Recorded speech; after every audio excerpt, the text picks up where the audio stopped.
हम लोग बात करेंगे छत्तीसगढ़ी और हिंदी के जो शब्द हैं, यानी कि छत्तीसगढ़ी शब्दों को हिंदी में किस नाम से जाना जाता है, या हिंदी के कुछ प्रचलित शब्द हैं जिनका हम छत्तीसगढ़ी में अगर ट्रांसलेशन करें तो उसका क्या मायने बनता है। कुछ ऐसे ही प्रश्नों के साथ आज की वीडियो की शुरुआत मैं करूंगा।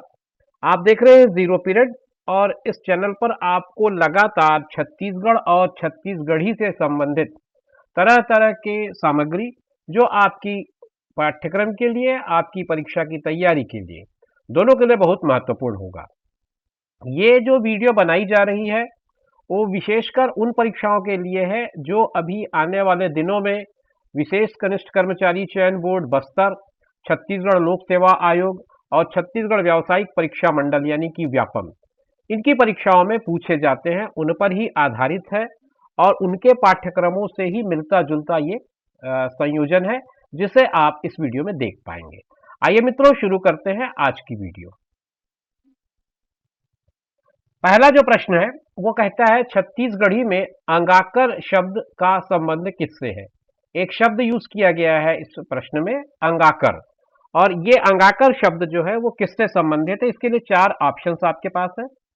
पहला है एक प्रकार की वैवाहिक रस्म, दूसरा है एक प्रकार का कृषि कर, तीसरा है एक प्रकार का खाद्य व्यंजन, और डी ऑप्शन है एक प्रकार का आभूषण। आपको इन चारों में से किसी एक उत्तर को टिक लगाना है जो सही होना चाहिए। अगर आप सोच पा रहे हो तो मेरा ख्याल है आपने अपना उत्तर सोच लिया होगा, ज्यादा इस पर दिक्कत की बात नहीं आ रही होगी। ना तो ये किसी प्रकार का वैवाहिक रस्म होता है, ना ही किसी प्रकार का कर है। क्योंकि कर लगा हुआ है इसलिए कंफ्यूजन हो सकता है। ये किसी तरह का कोई टैक्स नहीं है।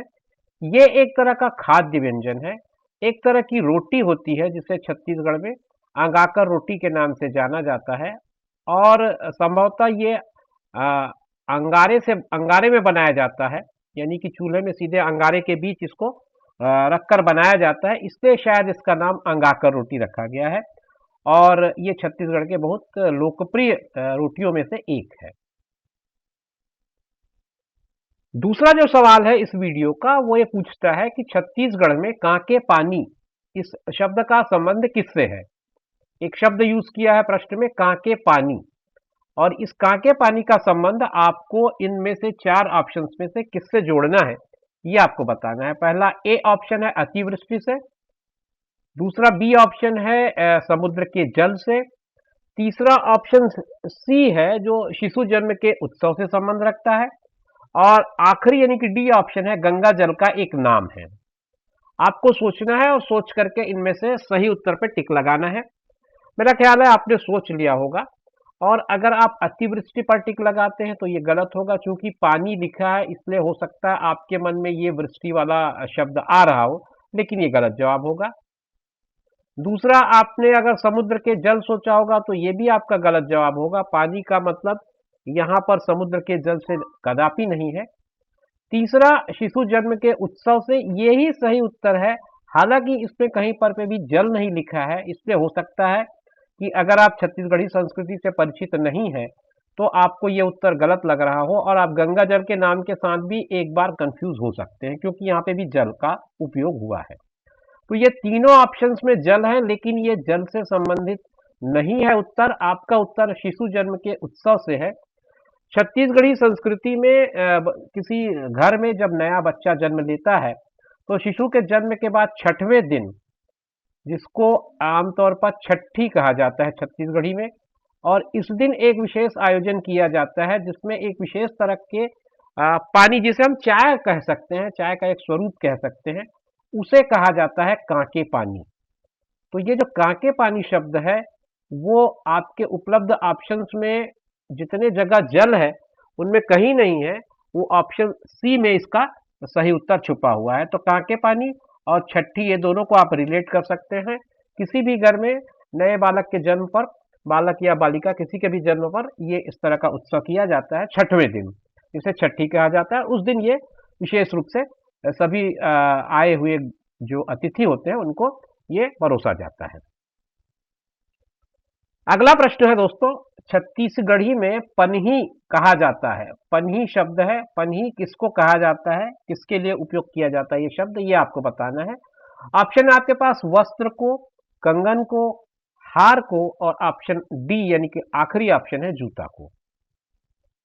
आप सोच लीजिए, इन्हीं में से कोई एक उत्तर इसका सही उत्तर है। आपको उसी उत्तर पे टिक लगाना है ताकि आप पूरा अंक ले सकें। इस प्रश्न का सही उत्तर अगर आप छांटने जाएंगे तो वस्त्र को बिल्कुल नहीं है। वस्त्र को पनही नहीं कहा जाता, कंगन को भी पनही नहीं कहा जाता, हार को भी नहीं कहा जाता। अंतिम ऑप्शन जिसे जूता कहते हैं, छत्तीसगढ़ी में जूता को पनही कहा जाता है, जो पैरों में पहनने के लिए उपयोग किया जाता है।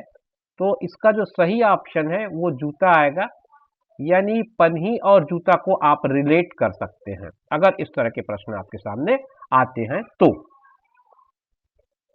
अगला प्रश्न है दोस्तों आपके स्क्रीन पर, छत्तीसगढ़ी में संझा शब्द का विलोम होगा।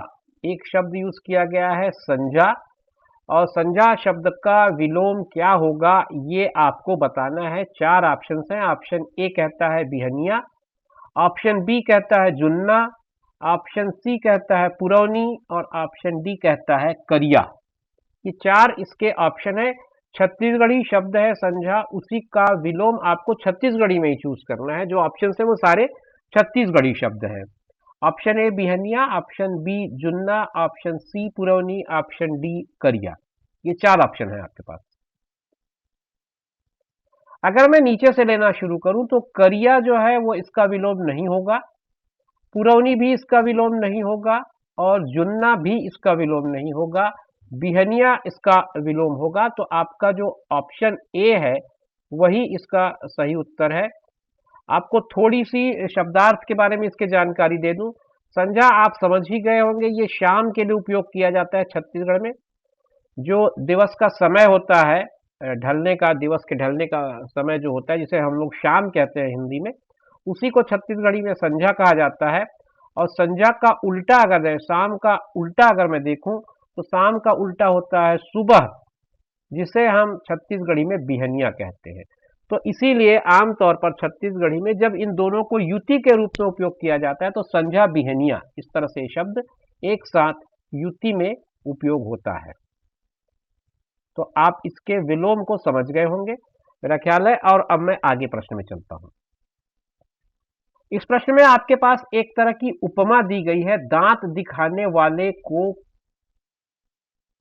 दिखाने वाले के लिए छत्तीसगढ़ी के उपयुक्त शब्द का चयन करना है। उपयुक्त छत्तीसगढ़ी शब्द इनमें से कौन सा होगा? ऑप्शन ए है दंतला, ऑप्शन बी है खेबड़ा, ऑप्शन सी है दंत निपोर, और ऑप्शन डी है दतिया। ये चार में से एक ऑप्शन आपका करेक्ट होगा। आपको उसी ऑप्शन को टिक करना है।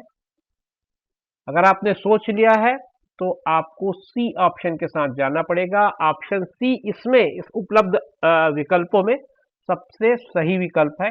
आपको सी पर ही टिक लगाना चाहिए।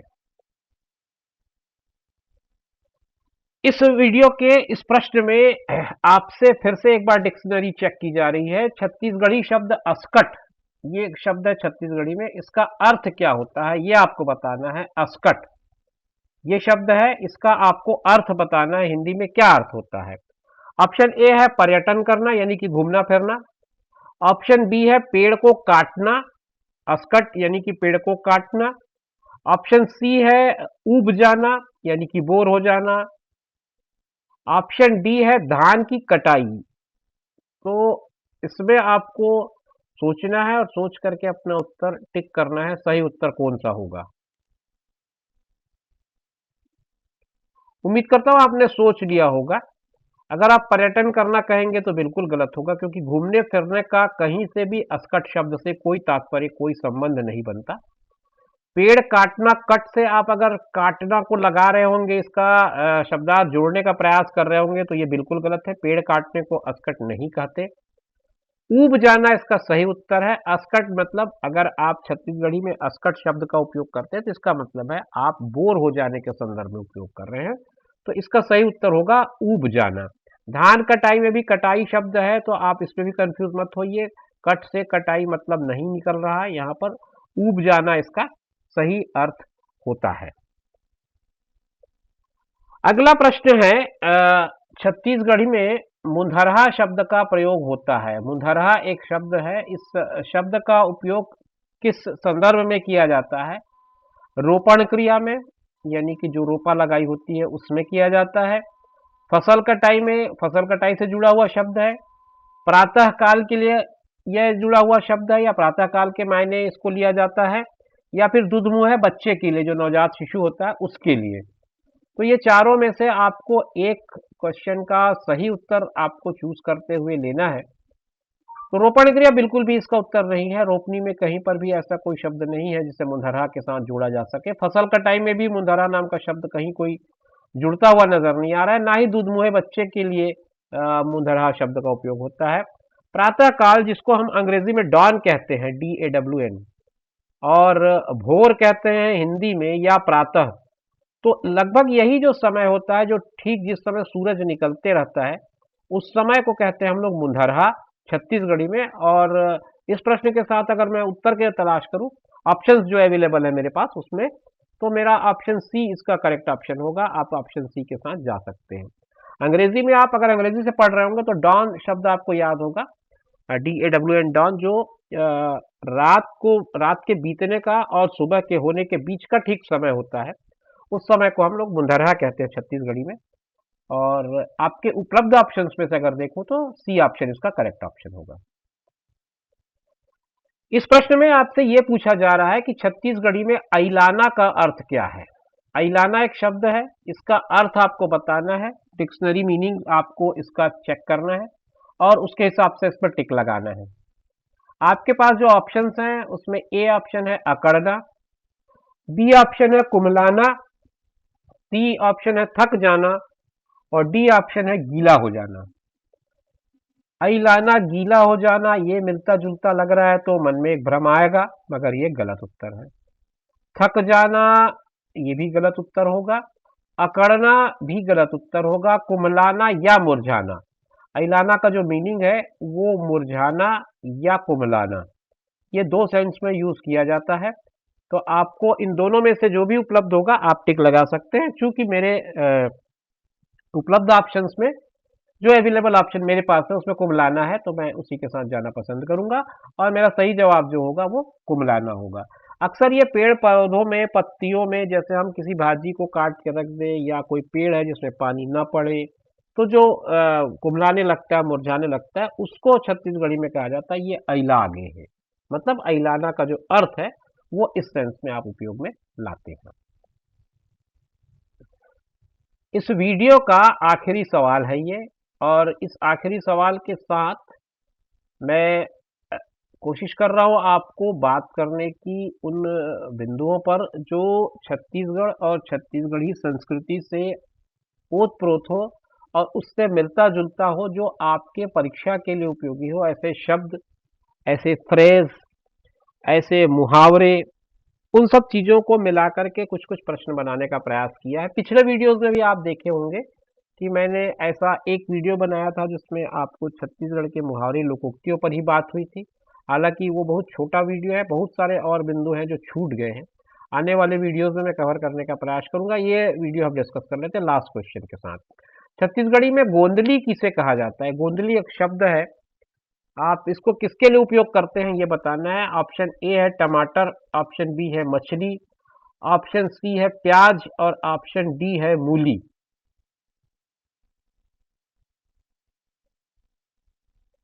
आपने अगर सोच लिया होगा तो मुझे नहीं लगता कि ज़्यादा समय लगेगा इसको सोचने में। एक तरह की सब्जी है और इसका सही उत्तर है प्याज। न तो ये टमाटर है, न मछली है, और ना ही मूली है। इसका सही उत्तर है प्याज, यानी कि ओनियन। प्याज इसका सही उत्तर है। आपको गोंदली को अगर रिलेट करना है तो आपको प्याज के साथ जाना पड़ेगा। यही इसका सही जवाब है। तो दोस्तों, ये थी आज की हमारी वीडियो। इस वीडियो में हमने बात किया छत्तीसगढ़ के संस्कृति के साथ साथ छत्तीसगढ़ी हिंदी शब्द के शब्दकोश पर थोड़ा सा नज़र डालने का प्रयास किया। कुछ ही प्रश्न हमने ले पाया है इस वीडियो में। हम ये भी प्रयास करेंगे कि आने वाले वीडियोस में इन प्रश्नों की एक और श्रृंखला बना लें, ताकि कुछ और प्रश्न कुछ और शब्द हैं जो आपकी परीक्षा में पूछे जा सकते हैं या पूछे जाने की संभावनाएं बनती हैं। चूंकि किसी भी विषय का या किसी भी भाषा का जो शब्दकोश होता है वो काफ़ी विस्तृत होता है, उसके हर एक शब्दों को हम इस तरह से किसी वीडियो में समाहित नहीं कर सकते। मगर हमारा प्रयास ये ज़रूर रहेगा कि जो बोलचाल की भाषा है, जो दैनिक जीवन में उपयोग होने वाली भाषा है, उन पर आधारित प्रश्नों की एक श्रृंखला इसी तरह से और बनाएं और वीडियो में उसको लेकर आए। इंतज़ार करिए नए वीडियो का और अपना ख्याल रखिए, साथ में उनका ख्याल रखिए जो आपका ख्याल रखते हैं। मिलेंगे नए वीडियो में नई जानकारी के साथ। धन्यवाद, नमस्कार।